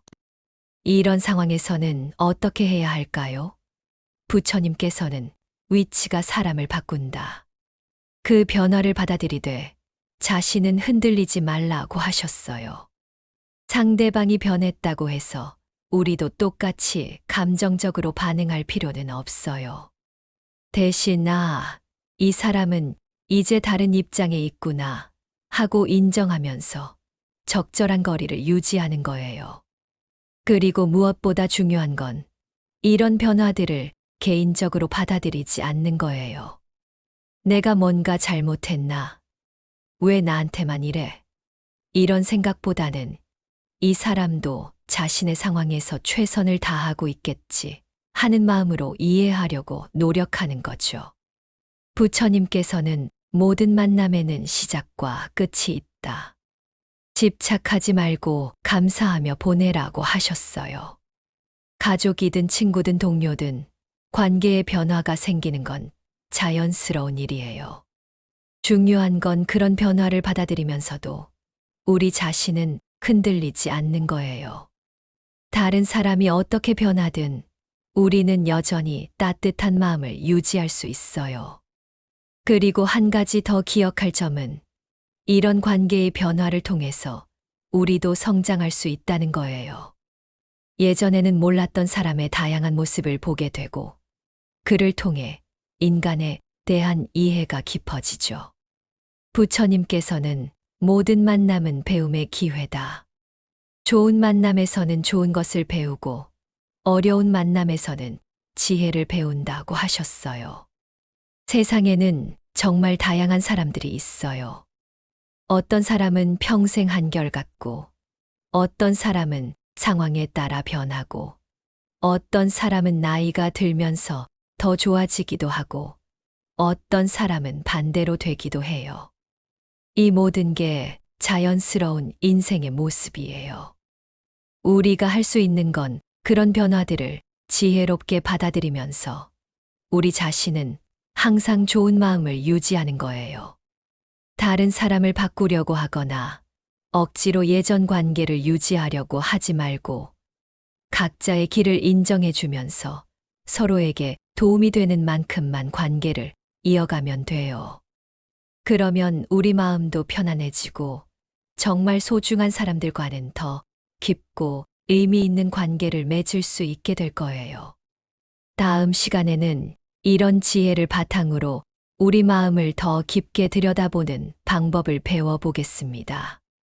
오늘은 조금 조용한 시간을 가져보려고 해요. 지금까지 다른 사람들을 관찰하고 악연을 구별하는 방법들을 배웠는데, 이번에는 우리 자신의 마음을 좀 더 깊이 들여다보는 시간을 갖겠어요. 사실 다른 사람을 제대로 보려면 먼저 우리 자신을 잘 알아야 해요. 우리가 어떤 사람인지, 어떤 마음을 가지고 있는지, 어떤 것을 원하고 무엇을 두려워하는지 알아야 다른 사람도 올바르게 볼 수 있거든요. 요즘 들어서 이런 생각을 해보게 돼요. 예전에는 좋은 사람, 나쁜 사람을 구분하는 게 그렇게 어렵지 않다고 생각했어요. 착한 사람은 착하고 나쁜 사람은 나쁜 거라고 단순하게 생각했죠. 하지만 살아보니까 그게 그렇게 간단하지 않더라고요. 좋은 사람도 때로는 실수할 수 있고, 나쁘다고 생각했던 사람도 나름의 이유가 있을 수 있고요. 그리고 무엇보다 나 자신도 완벽하지 않다는 걸 깨닫게 됐어요. 부처님께서도 이런 말씀을 하셨어요. 남을 판단하기 전에 먼저 자신을 들여다보라. 자신의 마음이 맑지 않으면 다른 것도 제대로 볼 수 없다. 그래서 오늘은 혼자만의 조용한 시간을 가져보면서 우리 마음 속 깊은 곳을 한번 살펴보려고 해요. 어려운 수행이나 복잡한 명상을 하자는 게 아니에요. 그냥 차 한 잔 마시면서 또는 산책하면서 자연스럽게 할 수 있는 마음 들여다보기예요. 첫 번째로 생각해 볼 것은 나는 다른 사람들을 만날 때 어떤 마음으로 만날까? 예요. 혹시 처음부터 이 사람이 나한테 뭔가 도움이 될까? 라는 마음으로 사람을 만나지는 않나요? 아니면 반대로 이 사람이 나한테 해를 끼치지는 않을까? 하는 의심의 마음으로 만나지는 않나요? 우리가 어떤 마음으로 사람을 만나느냐에 따라서 그 사람도 우리에게 다르게 반응할 수 있어요. 만약 우리가 계산적인 마음으로 다가가면 상대방도 그걸 느끼고 경계할 수 있거든요. 부처님께서는 순수한 마음으로 만나면 순수한 관계가 맺어진다고 하셨어요. 물론 조심스럽게 관찰하는 것도 필요하지만 기본적으로는 열린 마음으로 사람을 만나는 게 좋아요. 두 번째로 생각해 볼 것은 나는 다른 사람의 어떤 면을 먼저 보는가 예요. 어떤 사람들은 다른 사람을 만나면 먼저 외모를 보고 어떤 사람들은 직업이나 경제적 상황을 보고 어떤 사람들은 성격이나 인품을 먼저 봐요. 우리가 무엇을 먼저 보느냐에 따라서 그 사람에 대한 판단도 달라지죠. 만약 겉모습이나 조건만 보는 습관이 있다면 정말 좋은 사람을 놓칠 수도 있고 겉만 번지르르한 사람에게 속을 수도 있어요. 부처님께서는 마음을 먼저 보는 사람이 지혜로운 사람이다라고 하셨어요. 그 사람이 어떤 마음가짐으로 살아가는지, 다른 사람들을 어떻게 대하는지를 먼저 보는 거죠. 세 번째로 생각해 볼 것은 나는 어떤 상황에서 판단을 서두르는가 예요. 우리가 피곤하거나 스트레스를 받을 때, 외로울 때, 또는 반대로 너무 기분이 좋을 때는 평소보다 판단력이 흐려질 수 있어요. 예를 들어서 외로울 때는 누군가 관심을 보여주면 무조건 좋은 사람이라고 생각하기 쉽고 스트레스를 많이 받을 때는 작은 실수도 크게 보일 수 있죠. 이런 자신의 패턴을 알고 있으면 중요한 판단을 내릴 때 지금 내가 어떤 상태인지 한번 점검해 보자라고 생각할 수 있어요. 네 번째로 들여다볼 것은 나는 과거의 어떤 경험들이 지금의 판단에 영향을 주고 있나 예요. 우리는 모두 과거에 상처받은 경험들이 있어요. 누군가에게 배신당했거나 이용당했거나 오해받았던 경험들 말이에요. 이런 경험들이 지금 새로운 사람을 만날 때 영향을 주고 있을 수 있어요.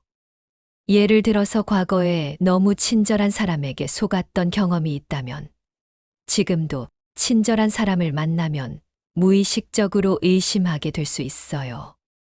이런 건 자연스러운 반응이지만 그것 때문에 정말 좋은 사람을 놓치면 안 되죠. 부처님께서는 과거의 상처가 현재의 눈을 흐리게 하지 말라고 하셨어요. 과거 경험에서 배우되 그것에 갇혀서 살지는 말라는 뜻이에요. 다섯 번째로 생각해 볼 것은 나는 다른 사람들에게 어떤 사람으로 보일까 예요. 우리가 다른 사람들을 판단하는 것처럼 다른 사람들도 우리를 보고 판단하고 있어요. 혹시 내가 다른 사람들에게는 어떻게 보일까요? 내가 만약 누군가의 악연 목록에 올라 있다면 그 이유가 뭘까요? 내가 무의식 중에 다른 사람들에게 부정적인 영향을 주고 있지는 않을까요? 이런 걸 생각해 보는 게 중요해요.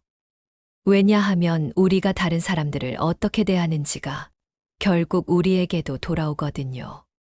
부처님께서는 씨앗과 같다. 좋은 씨앗을 뿌리면 좋은 열매가, 나쁜 씨앗을 뿌리면 나쁜 열매가 맺힌다고 하셨어요. 여섯 번째로 들여다볼 것은 나는 무엇을 가장 두려워하는가 예요. 사람을 만날 때의 두려움들을 생각해 보세요. 혹시 거절당하는 게 무서워서 누구한테든 맞춰주려고 하지는 않나요? 아니면 이용당하는 게 무서워서 처음부터 벽을 쌓고 만나지는 않나요? 이런 두려움들이 우리의 관계에 어떤 영향을 주는지 생각해 보는 거예요. 두려움 때문에 너무 소극적이 되거나 반대로 너무 경계심이 강해질 수 있거든요. 부처님께서는 두려움은 어둠과 같다. 등불을 켜면 어둠은 사라진다고 하셨어요. 우리의 두려움을 인정하고 이해하면 그것들이 우리를 지배하지 못하게 할 수 있어요. 이런 것들을 차근차근 생각해 보다 보면 우리 자신에 대해서 많은 것을 알게 돼요. 그리고 자신을 더 잘 알수록 다른 사람들도 더 정확하게 볼 수 있게 되죠. 중요한 건 자신을 너무 비판적으로 보지 않는 거예요. 아, 내가 이런 면이 있구나 하고 그냥 인정하면 되는 거예요. 완벽한 사람은 없으니까 우리도 완벽하지 않아도 괜찮아요. 그리고 이런 성찰을 통해서 조금씩 더 지혜로운 사람이 될 수 있어요. 다른 사람들을 더 따뜻하게 이해하고 동시에 더 현명하게 관계를 맺을 수 있게 되는 거죠. 다음 시간에는 어려운 상황에서 이런 지혜들을 어떻게 활용할 수 있는지 이야기해 보겠습니다. 오늘은 정말 현실적인 이야기를 해보려고 해요. 아무리 지혜를 배우고 준비를 해도 인생에는 예상치 못한 어려운 상황들이 생기잖아요. 특히 사람 관계에서 생기는 문제들은 정말 마음을 힘들게 하죠. 악연을 미리 알아차렸다고 해도 그 사람과 완전히 관계를 끊을 수 없는 상황들이 있어요. 직장 동료일 수도 있고, 이웃일 수도 있고, 심지어 가족일 수도 있거든요. 그럴 때는 어떻게 해야 할까요? 먼저 직장에서 겪을 수 있는 어려운 상황부터 이야기해 볼게요. 저희 친구분이 겪었던 일인데 정말 힘들어 하셨거든요. 그분의 직장에 정말 까다로운 상사가 있었대요. 겉으로는 능력 있고 똑똑한 분 같았는데 부하 직원들에게는 정말 힘들게 대했다고 해요. 기분에 따라 말이 바뀌고 자신의 실수는 아랫사람 탓으로 돌리고 성과는 혼자 가져가려고 하고 그랬대요.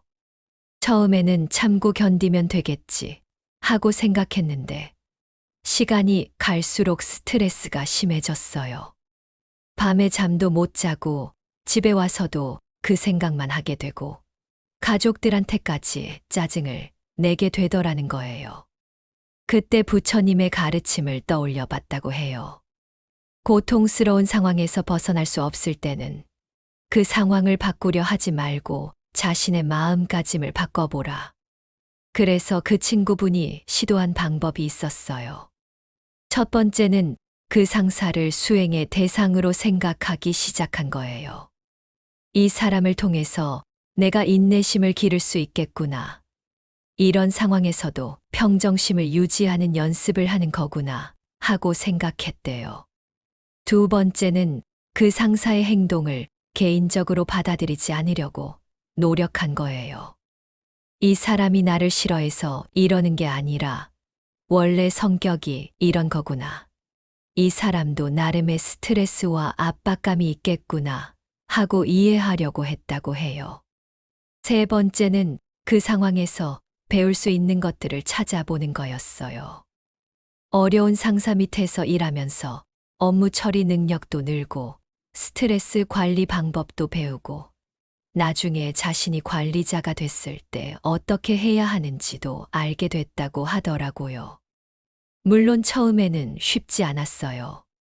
그래도 이런 마음가짐으로 몇 달 지내다 보니까 그 상사의 말과 행동에 예전만큼 흔들리지 않게 됐다고 해요.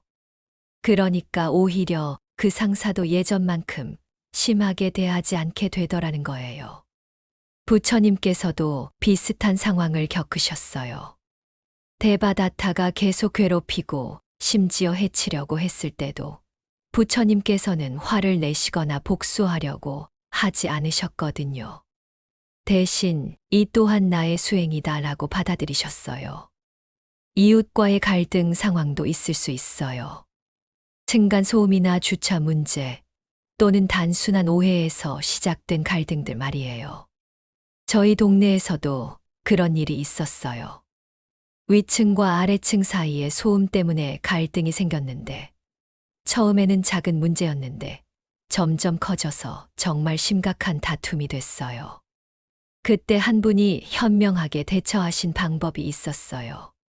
감정적으로 맞서지 않고 먼저 상대방의 입장을 이해하려고 노력하신 거예요. 그리고 직접 찾아가서 제가 먼저 죄송합니다. 서로 불편했을 텐데 어떻게 하면 좋을까요? 라고 말씀하셨대요. 상대방도 그런 진심을 느끼고는 마음이 누그러져서 결국 서로 양보하면서 문제를 해결했다고 해요. 부처님께서는 원한을 원한으로 갚으면 원한이 끝나지 않는다. 원한을 사랑으로 갚아야 원한이 끝난다고 하셨어요. 쉽지 않은 말씀이지만 정말 지혜로운 해결 방법이죠. 가족 간의 갈등은 더욱 복잡할 수 있어요. 피는 물보다 진하다고 하지만 때로는 가족이기 때문에 더 힘든 경우들도 있거든요. 특히 나이 들어가면서 형제자매들 사이에 생기는 갈등들이 있어요. 부모님을 돌보는 문제라든지 재산 문제라든지 또는 단순히 가치관의 차이 때문일 수도 있고요. 이런 경우에는 어떻게 해야 할까요? 부처님께서는 가족이라고 해서 모든 걸 참을 필요는 없다. 하지만 미워할 필요도 없다고 하셨어요. 적절한 거리를 유지하면서도 마음만큼은 원망하지 않는 거예요. 이 사람도 나름의 이유가 있겠지. 완벽한 사람은 없으니까 하면서 이해하려고 노력하는 거죠. 그리고 가족 관계에서는 기대를 너무 크게 하지 않는 게 중요해요. 가족이니까 당연히 이래야 해라는 생각보다는 이 정도면 감사한 거야 라는 마음가짐이 서로에게 도움이 돼요. 건강상의 문제로 어려움을 겪을 때도 있어요. 몸이 아프면 마음도 약해지고 평소에는 괜찮았던 사람들의 행동도 더 예민하게 받아들이게 되죠. 이럴 때는 지금 내가 많이 힘든 상태구나라고 먼저 인정하는 게 중요해요. 그리고 다른 사람들에게 너무 많은 걸 기대하지 않는 거예요. 부처님께서도 몸이 아플 때는 마음까지 아프게 하지 말라고 하셨어요. 몸의 고통과 마음의 고통을 분리해서 생각하라는 뜻이에요. 경제적으로 어려운 상황도 마찬가지예요. 돈이 부족하면 사람들과의 관계도 어려워질 수 있어요. 모임에 나가기도 부담스럽고 다른 사람들의 도움을 받기도 미안하고 때로는 열등감까지 생기죠. 이런 상황에서 가장 조심해야 할 건 경제적 어려움 때문에 사람을 잘못 판단하는 거예요. 돈이 없을 때는 누군가 조금만 도움을 줘도 천사처럼 보이고 반대로 도움을 주지 않는 사람은 나쁜 사람처럼 보일 수 있거든요. 부처님께서는 가난할 때일수록 더욱 지혜로워야 한다고 하셨어요. 어려운 상황에서도 올바른 판단력을 잃지 말라는 뜻이죠. 실제로 저희 아는 분 중에 사업 실패로 어려움을 겪으신 분이 있었는데 그때 주변 사람들의 진짜 모습을 보게 됐다고 하시더라고요. 어떤 사람들은 연락도 안 되고 어떤 사람들은 피하기 시작했지만 정말 뜻밖의 사람들이 따뜻하게 도와주었다고 해요. 그분이 하신 말씀이 어려울 때 비로소 사람을 제대로 알게 된다는 거였어요. 그리고 그 경험이 힘들었지만 나중에는 정말 소중한 깨달음이 됐다고 하시더라고요. 상실감을 겪을 때도 있어요. 가족이나 친구를 떠나보낸다거나 오래된 관계가 끝나거나 중요한 것을 잃었을 때 말이에요. 이럴 때는 평상시보다 더 외롭고 취약해지기 때문에 잘못된 사람들에게 의존하기 쉬워져요. 위로해준다고 접근하는 사람들 중에 진짜 좋은 의도가 아닌 사람들도 있을 수 있거든요. 부처님께서는 슬플 때일수록 더욱 조심하라고 하셨어요. 감정이 흔들릴 때는 판단력도 흐려지기 쉽다는 걸 아셨던 거죠. 이런 어려운 상황들을 헤쳐나가는 공통적인 방법이 있어요. 첫 번째는 이 또한 지나갈 것이다 라는 마음가짐이에요. 아무리 힘든 상황도 영원히 계속되지는 않아요. 시간이 지나면서 상황은 변하고 우리도 적응하게 되고 해결책도 찾게 되죠. 두 번째는 혼자가 아니다라는 걸 기억하는 거예요. 세상에는 우리와 비슷한 어려움을 겪었던 사람들이 많아요. 그리고 정말로 도움을 주고 싶어 하는 좋은 사람들도 분명히 있어요. 세 번째는 이 경험에서 배울 수 있는 게 뭘까 하고 생각해 보는 거예요. 어려운 상황은 분명 고통스럽지만 동시에 우리를 더 강하고 지혜롭게 만들어주기도 해요. 네 번째는 작은 희망이라도 놓지 않기예요. 아무리 어둡고 막막해 보여도 어딘가에는 작은 빛이 있어요. 그 작은 빛을 찾아서 붙잡고 있으면 점점 더 큰 빛을 발견하게 될 거예요. 부처님께서는 연꽃은 진흙 속에서 피어난다고 하셨어요. 어려운 상황이 오히려 우리를 더 아름답게 만들어줄 수 있다는 뜻이에요. 그리고 이런 어려운 시기를 겪고 나면 다른 사람들을 보는 눈도 더 정확해져요. 진짜 어려울 때 누가 곁에 있어 주는지, 누가 진심으로 걱정해 주는지, 누가 그냥 구경만 하는지 알게 되거든요. 이런 경험들이 쌓이면서 우리는 점점 더 지혜로워져요. 악연을 미리 알아차리는 능력도 늘어나고 좋은 사람들과는 더 깊은 관계를 맺을 수 있게 되죠. 중요한 건 어려운 상황에서도 포기하지 않는 거예요. 그리고 혼자 끙끙 앓지 말고 믿을 만한 사람에게는 도움을 요청하는 것도 필요해요. 부처님께서는 지혜로운 사람은 도움이 필요할 때 도움을 요청할 줄 안다고 하셨어요. 무조건 혼자 해결하려고 하는 것보다 적절한 도움을 받으면서 함께 문제를 해결해 나가는 게 더 현명한 방법이죠. 그리고 어려운 상황을 겪고 나면 나중에 다른 사람이 비슷한 어려움을 겪을 때 더 잘 도울 수 있게 돼요. 우리의 경험과 지혜가 다른 사람에게 도움이 되는 거죠. 이렇게 생각하면 어려운 상황도 의미 있는 경험이 될 수 있어요.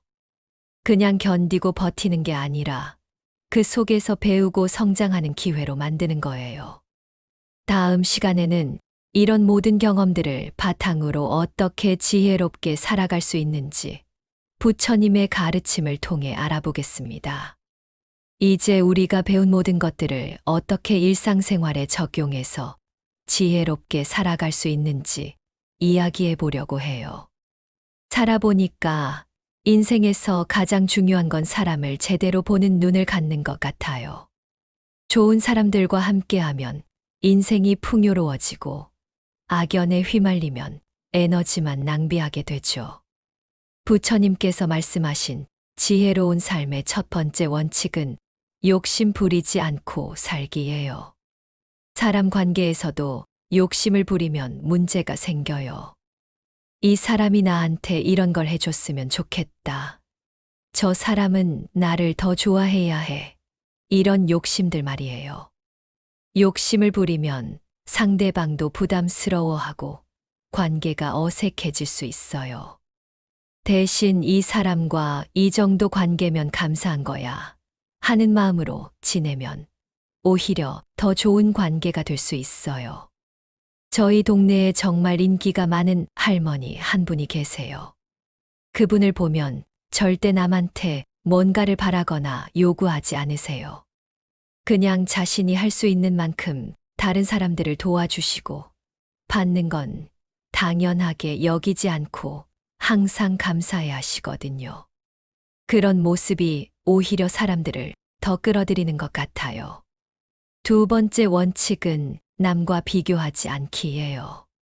다른 사람들이 어떤 친구들과 어떻게 지내는지, 얼마나 인기가 많은지 비교하면 마음만 힘들어져요. 왜 나는 저 사람만큼 사람들이 좋아하지 않을까? 저 사람은 좋은 사람들을 많이 만나는데 나는 왜 이런 사람들만 만날까? 이런 생각들 말이에요. 부처님께서는 각자의 인연은 다르다. 남의 인연을 부러워하지 말고 자신의 인연에 감사하라고 하셨어요. 우리 주변에 있는 사람들도 우리가 겪는 만남들도 모두 우리에게 필요한 인연들이에요. 좋은 만남에서는 기쁨과 사랑을 배우고 어려운 만남에서는 인내심과 지혜를 배우는 거죠. 세 번째 원칙은 지금 있는 것에 감사하기예요. 우리 주변에는 이미 좋은 사람들이 많이 있어요. 가족, 친구들, 이웃들, 직장 동료들. 이런 사람들의 소중함을 당연하게 여기지 말고 감사한 마음으로 대하는 거예요. 특히 평소에 별로 눈에 띄지 않지만 묵묵히 우리를 도와주는 사람들이 있어요. 청소하시는 분들, 경비 아저씨, 동네 상점 사장님들. 이런 분들에게도 감사한 마음을 표현하면 우리 주변이 더 따뜻해져요. 부처님께서는 감사하는 마음이 있는 곳에는 좋은 인연들이 모여든다고 하셨어요. 네 번째 원칙은 자연스러운 삶의 흐름 받아들이기예요. 사람들과의 관계도 계절처럼 변해요. 어떤 사람과는 봄처럼 새롭게 시작되는 관계가 있고, 여름처럼 한창 무르익은 관계가 있고, 가을처럼 조금씩 멀어지는 관계도 있고, 겨울처럼 차가워지는 관계도 있어요. 이 모든 게 자연스러운 흐름이에요. 봄이 와야 하는데 억지로 겨울을 붙잡고 있으면 안 되는 것처럼 관계도 자연스러운 변화를 받아들여야 해요. 어떤 사람과 멀어지게 되면 아쉽고 서운하지만 이 사람과는 이 정도까지가 우리 인연이었구나 하고 받아들이는 거예요. 그러면 마음이 더 편해지고 새로운 좋은 만남을 위한 공간도 생겨요. 다섯 번째 원칙은 평범한 일상의 소중함을 아는 거예요. 거창한 만남이나 특별한 사건들만 의미 있는 게 아니에요. 매일 마주치는 이웃과의 인사, 가족과 함께하는 식사 시간, 친구와의 짧은 통화. 이런 평범한 순간들이 실제로는 우리 인생을 만들어가는 거예요.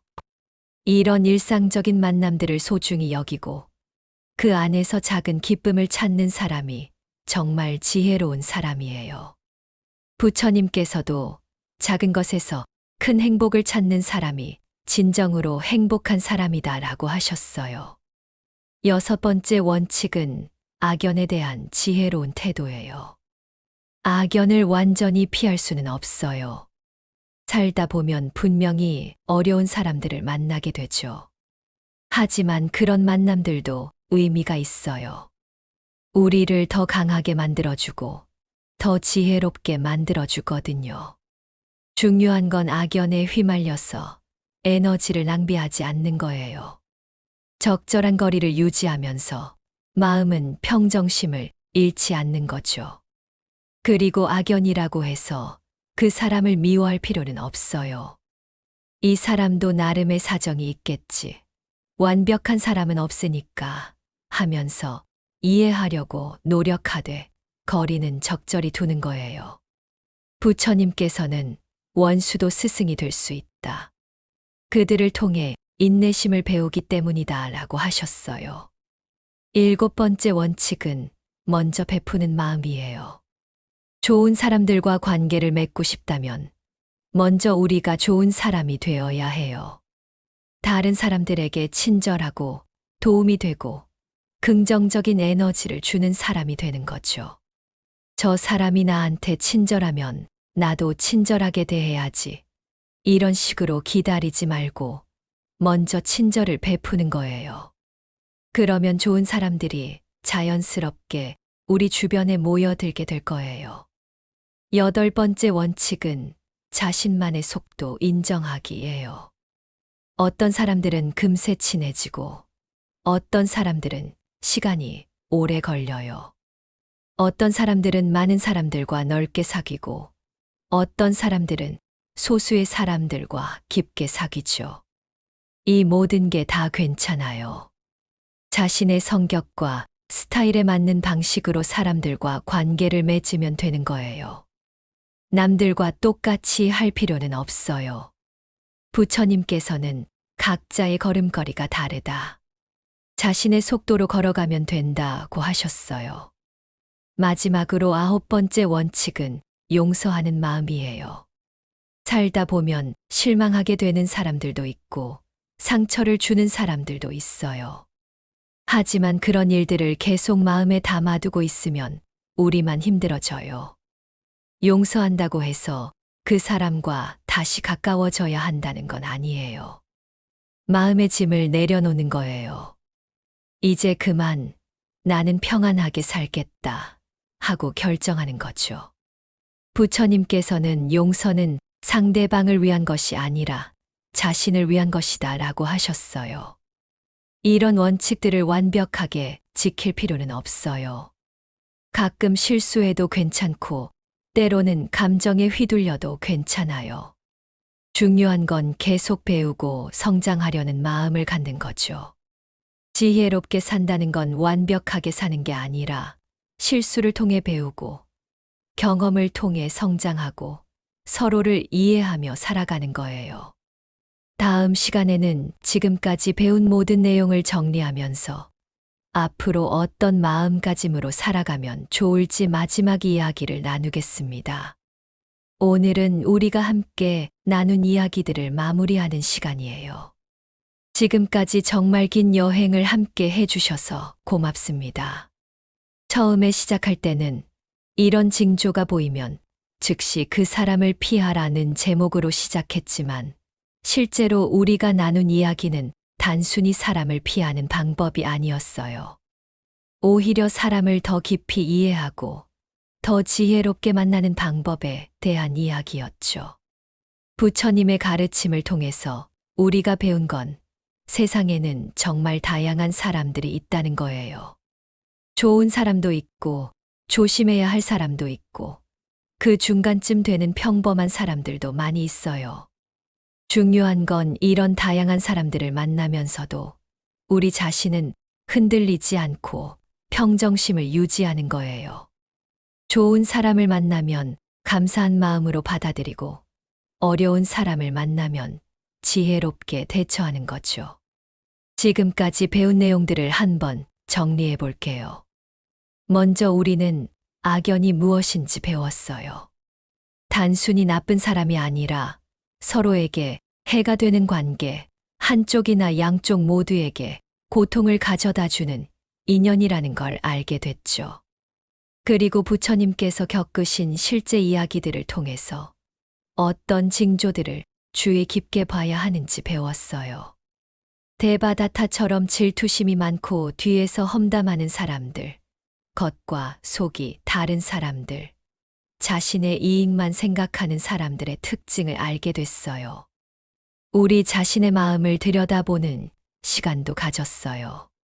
다른 사람을 제대로 보려면 먼저 우리 마음이 맑아야 한다는 걸, 우리가 어떤 상태일 때 판단을 잘못하기 쉬운지도 배웠죠. 실제 사람들의 경험담도 많이 들어봤어요. 이웃분들, 친구들, 직장 동료들이 겪은 일들을 통해서 현실적인 징조들과 대처 방법들을 배웠고요. 일상에서 쉽게 할 수 있는 방법들도 배웠어요. 3번 만나기 법칙, 작은 부탁하기, 식사 함께하기, 시간 약속 지키기 같은 간단하지만 효과적인 방법들 말이에요. 가족이나 주변 사람들과의 관계에서 생기는 문제들도 다뤘어요.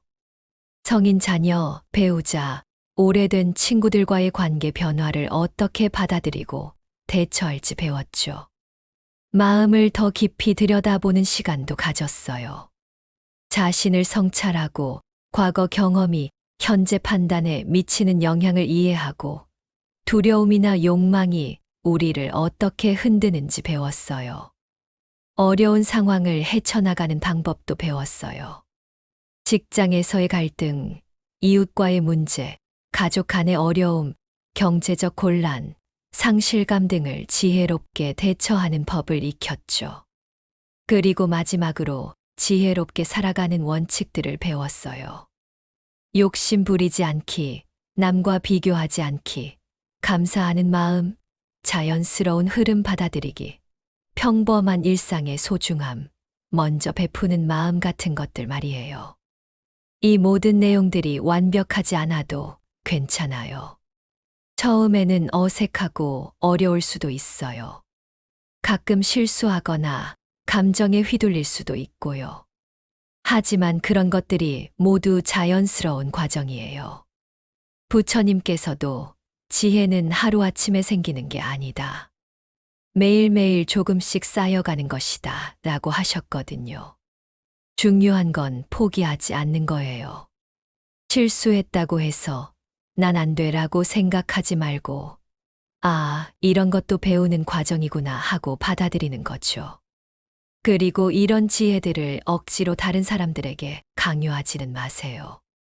각자 자신만의 속도와 방식이 있으니까 그냥 우리 자신이 먼저 실천하면서 보여주는 게 더 좋은 방법이에요. 주변에 가족들이나 친구들이 있다면 가끔 이런 이야기들을 자연스럽게 나눠보세요.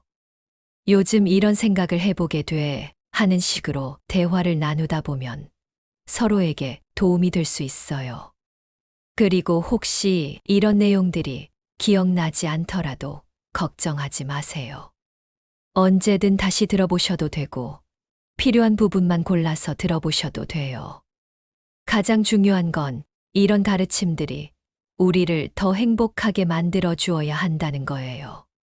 만약 이런 내용들 때문에 사람들을 더 의심하게 되거나 관계를 맺는 게 더 어려워진다면 뭔가 잘못 이해한 거예요. 부처님의 진짜 가르침은 우리를 더 자유롭고 평화롭게 만들어주는 거예요.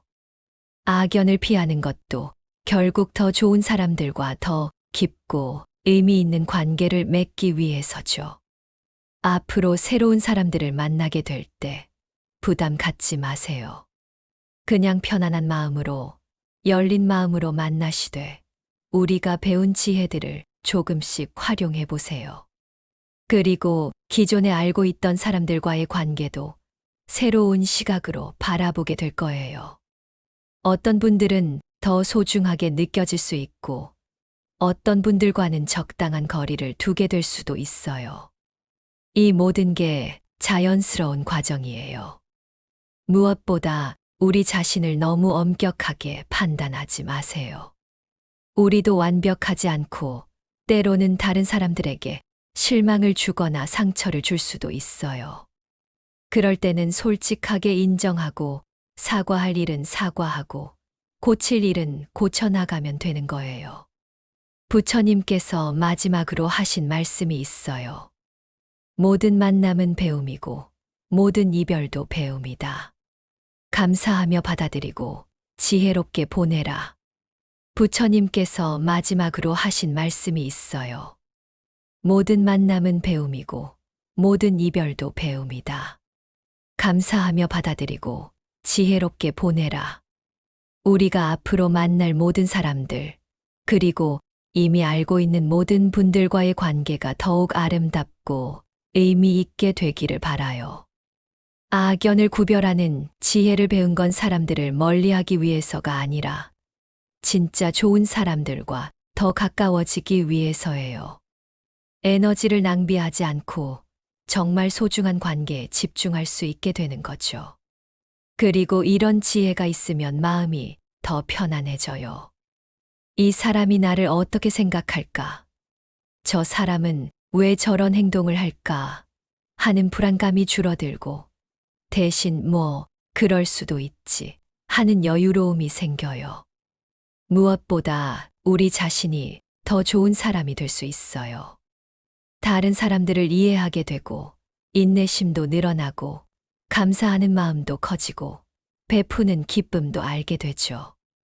혹시 지금까지 어려운 사람들 때문에 상처받거나 지치셨던 분들이 계시다면 이제는 그런 일들이 줄어들 거예요. 미리 알아채고 적절히 대처할 수 있게 되니까 말이에요. 그리고 이미 좋은 사람들에게 둘러싸여 계신 분들은 그 관계들이 더욱 깊어지고 소중해질 거예요. 그런 사람들의 가치를 더 잘 알게 되고 더 감사하게 되실 테니까요. 이 모든 과정에서 가장 중요한 건 마음의 평화예요. 부처님께서 가장 강조하신 것도 바로 이거였어요. 외부 상황이 어떻게 변하든 어떤 사람들을 만나든 우리 마음만큼은 평온하고 자유로워야 한다는 거예요. 악연을 만나도 마음이 흔들리지 않고 좋은 인연을 만나도 지나치게 의존하지 않고 그냥 자연스럽게 받아들이면서 살아가는 거죠. 이런 마음가짐이 생기면 신기하게도 주변에 더 좋은 사람들이 모여들게 될 거예요. 평화로운 사람 주위에는 평화로운 사람들이 모이거든요. 지금까지 함께 해주신 시간이 정말 소중했어요. 혼자 이런 생각들을 하고 있으면 외롭기도 하고 확신이 서지 않기도 하는데 이렇게 함께 나누니까 더 의미 있게 느껴져요. 부처님의 지혜는 2500년 전이나 지금이나 변함없이 우리에게 도움이 되는 것 같아요. 시대는 바뀌어도 사람 사는 모습은 비슷하고 인간관계의 본질도 크게 다르지 않으니까요. 앞으로 살아가시면서 가끔 이 시간들이 생각나실 거예요. 어려운 상황에 부딪혔을 때, 아, 그때 그런 얘기를 들었었지 하면서 도움이 될 수도 있을 거고요. 그럴 때마다 부처님의 따뜻한 가르침을 떠올려 보세요. 모든 것은 변한다. 이 또한 지나갈 것이다. 감사하는 마음으로 받아들이자. 지혜롭게 대처하자. 이런 마음가짐들 말이에요. 완벽하게 하려고 애쓰지 마시고 그냥 조금씩 나아지면 되는 거예요. 어제보다 오늘이 조금 더 지혜로워지고 오늘보다 내일이 조금 더 평화로워지면 그걸로 충분해요. 마지막으로 한 가지 더 말씀드리고 싶은 건 이런 지혜들을 혼자만 간직하지 마시고 주변 분들과도 나눠보시라는 거예요. 물론 가르치려고 하지 마시고 그냥 자연스럽게 대화 속에서 이런 얘기들이 나올 때 함께 생각해 보시면 돼요. 요즘 사람 보는 눈에 대해 생각해 보게 돼. 부처님 말씀 중에 이런 게 있더라. 나이 들수록 인간관계가 참 중요한 것 같아. 이런 식으로 말이에요. 그러면 서로에게 도움이 되고 더 깊은 대화도 나눌 수 있을 거예요. 이제 정말로 마무리할 시간이 되었네요. 지금까지 긴 시간 동안 함께 해주셔서 정말 감사합니다. 여러분의 앞날에 좋은 사람들과의 아름다운 만남들이 많이 기다리고 있을 거라고 믿어요. 그리고 설령 어려운 사람들을 만나게 되더라도 이제는 지혜롭게 대처하실 수 있을 거예요. 부처님의 자비와 지혜가 여러분과 함께하기를 바라며 언제나 평안하시기를 기원합니다. 건강하시고 행복하세요. 감사합니다.